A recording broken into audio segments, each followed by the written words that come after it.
কড়াইতে সরষের তেল দিয়ে দিলাম। শিং মাছ পরিষ্কার করে কেটে ধুয়ে নিয়েছি,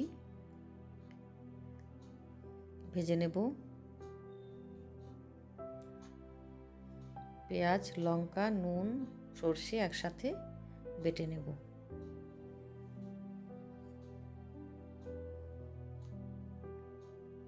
বাটা হয়ে গেছে।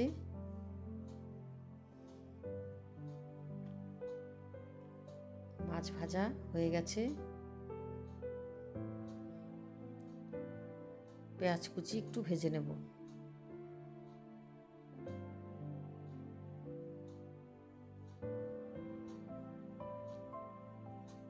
হয়ে গেছে পেঁয়াজ কুচি ভাজা। সর্ষে বাটা দিয়ে একটু নাড়ব। একটু জল দিয়ে দিলাম, হলুদ গুঁড়ো,